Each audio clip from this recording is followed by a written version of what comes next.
கன்னியாகுமரி மாவட்டம் மார்த்தாண்டத்தில் தனியார் மெட்ரிக் பள்ளிக்கு செல்லும் சாலையை தனியார் ஒருவர் ஆக்கிரமித்துள்ளதாக கூறி மாணவர்களும் பெற்றோரும் சுற்றுச்சுவர் இடிப்பு போராட்டத்தில் ஈடுபட்டனர். பாளையங்கெட்டி பகுதியில் உள்ள ராயல் மெட்ரிகுலேஷன் பள்ளிக்கு செல்லும் கோயில் வட்டம் தேனாம்பாறை சாலை பகுதியில் ஞானதாஸ் என்பவருக்கு சொந்தமான நிலம் உள்ளது. இவர் அப்பகுதி பொதுமக்கள், மாணவர்கள், பெற்றோர்களின் கடும் எதிர்ப்பையும் மீறி சாலையோடு சேர்த்து தனது நிலத்துக்கு சுற்றுச்சுவர் கட்டியதாக கூறப்படுகிறது.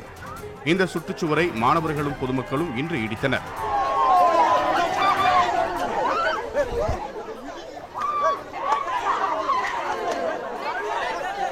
சுவரை இடித்துக் கொண்டிருந்த மாணவர்கள் உள்ளிட்டோர் மீது ஞானதாஸ் கற்களை வீச முற்பட்டதால் பதற்றம் ஏற்பட்டது. ஞானதாஸுக்கு எதிராகவும் மாவட்ட நிர்வாகம் உரிய நடவடிக்கை எடுக்கவில்லை என்று கண்டனம் தெரிவித்தும் மாணவர்கள் முழக்கங்களை எழுப்பினர். இதனைத் தொடர்ந்து பிரச்சினைக்கு சமரச தீர்வு காணும் வகையில் இருதரப்புக்கும் பேச்சுவார்த்தை நடைபெற்று வருகிறது.